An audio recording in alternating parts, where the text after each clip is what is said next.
The Elder Scrolls series is host to a variety of diverse and memorable villains, with the plot of most games involving the player thwarting their plans. Of course, this goes back to the very first Elder Scrolls game, Arena, where the primary antagonist, Jagar Tharn, banishes Uriel's Septim VII and impersonates him during the 10-year span known as the Imperial Simulacrum. But while most others have well-defined backstories and motivations, Jagar Tharn remains a bit of an exception. We don't really have much of a backstory on Tharn, and his motivations are a complete mystery, even after 30 years. So, the main question is, just why did Jagar Tharn impersonate the Emperor?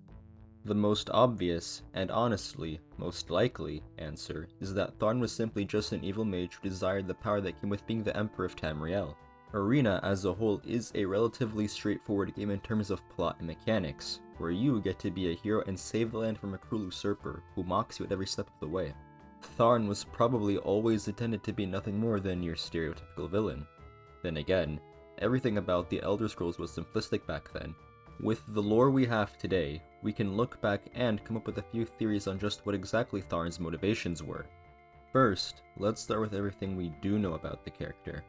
Tharn, obviously, comes from the Tharn family, an imperial family based in Shadenhall that existed since the early First Era, and grew to become one of the most powerful and renowned families in the entire Empire by the late Second Era. This most likely explains how it came into the position of Imperial Battle Mage in the first place. The book Mystery of Talara claims he was a priest of a deity known as Sethiet in Camlorn and used the organization's libraries in order to conduct research on powerful artifacts like the Staff of Chaos. Tharn then spent several years serving as the Emperor's battle mage, growing close to him in order to gain his trust, while he searched feverishly for the Staff of Chaos, which he eventually recovered from underneath Mournhold. The Imperial Simulacrum lasted from 3E389 to 3E399, and 4 known wars happened in that time period.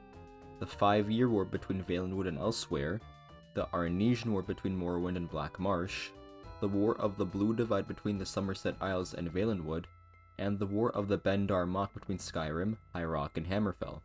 During the War of the Bendar Mock, Tharn plotted to control a creature known as an Umbercath that formed within the Crypt of Hearts, which forms only once a certain level of bloodshed and violence has been reached within the world.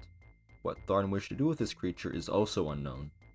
Tharn was also known to have a relationship with the Daedric prince Mehrunes Dagon, who allowed Tharn to hold the Emperor in one of his pockets of Oblivion.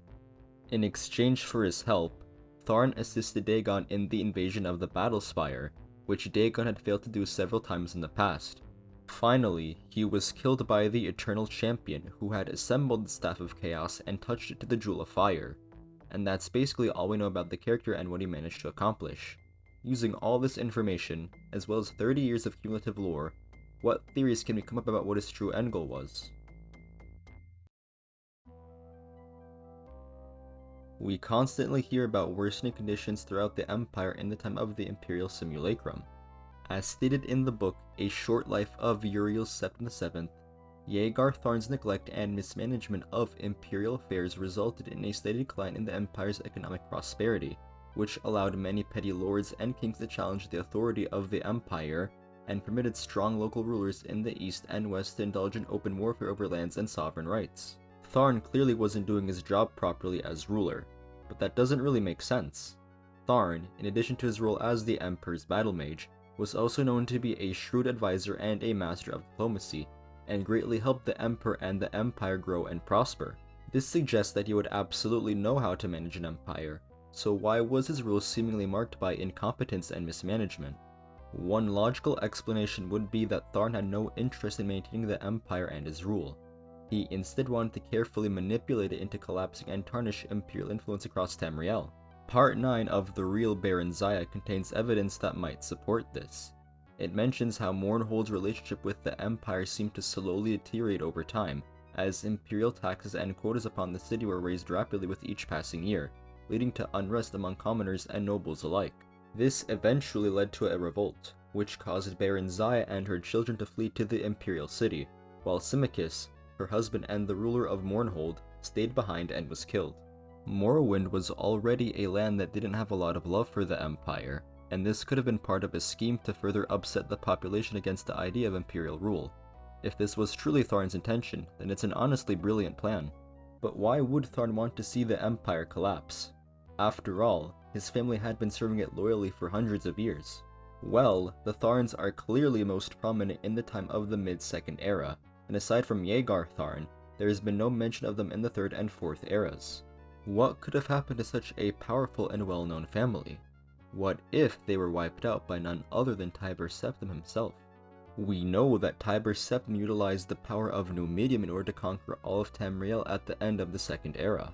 He also used it to crush neutral royal families throughout the Empire in order to enthrone people he knew would be loyal to him and his goals. What if the Tharns were one of these neutral royal families that Tiber Septim ended up crushing? Their names would have been smeared and they would have fallen into obscurity over the next few centuries, with remnants of the family splitting to the other provinces. Jagar Tharn could have learned about his family's tragic history and would swear to have his revenge. If we really want to delve deeper into this theory, we could go as far as to say that this ties in with the Elder Scrolls III, Morrowind's plot. Dagoth Ur's main goal was to drive the Empire out of Morrowind, and the 8th and final piece of the Staff of Chaos is buried underneath the Red Mountain, which was Dagoth Ur's base of operations. There's absolutely no way that Tharn could have hidden the piece there without either meeting Dagoth Ur, or Dagoth Ur knowing about the piece. What if Jagar Tharn and Dagoth Ur collaborated together?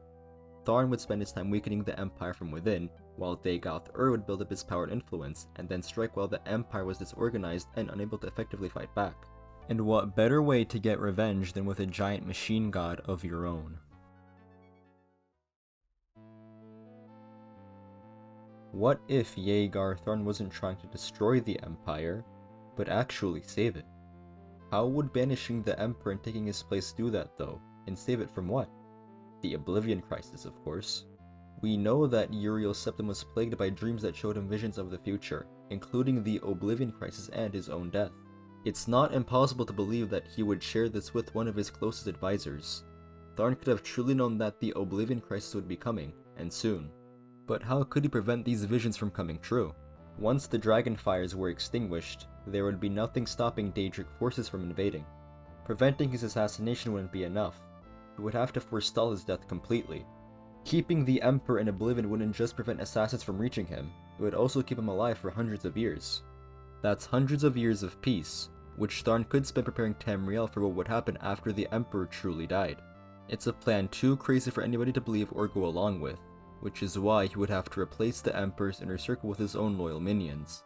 For the greater good of Tamriel, he had to sacrifice its king for its people. But if he truly cared about Tamriel, then why did it noticeably go into decline during his rule? Well, can we really blame Tharn too much for this? It's not like the rule of other rulers of the Empire weren't marked by terrible wars and upheavals, and some circumstances could have been out of his control. We don't really know if it was a lack of management on Tharn's end that caused these wars. Again, Tharn was a shrewd political mastermind that would know the ins and outs of being a ruler. What if he allowed these wars to happen in order to bring the provinces closer together and resolve any unrest between them so that they would be more unified against the coming threat? Maybe there were even deeper reasons for these conflicts that we simply never got to hear about. Tharn was ultimately stopped and seen as a villain by everyone, and as we all know, history is written by the victors. And in the end, these wars would be nothing compared to the destruction that would be caused by the Oblivion crisis. What of his dealings with Mehrunes Dagon and allowing him to invade the Battle Spire, or searching for the Umbraketh? Well, Mehrunes Dagon was the one who spearheaded the Oblivion crisis after all. Tharn could have been attempting to appease him or come to agreements with him in order to avoid greater destruction in the future.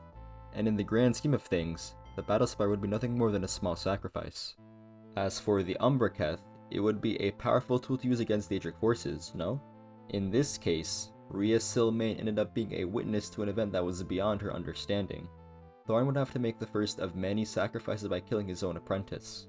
Never could he have possibly foreseen the series of events that this would cause, allowing her, in death, to contact her friend in the Imperial Dungeons, the one that would go on to become the Eternal Champion. You, the player character, are oblivious to the greater forces at play. By defeating Jagar Tharn, you unknowingly kill the tragic hero of Tamriel.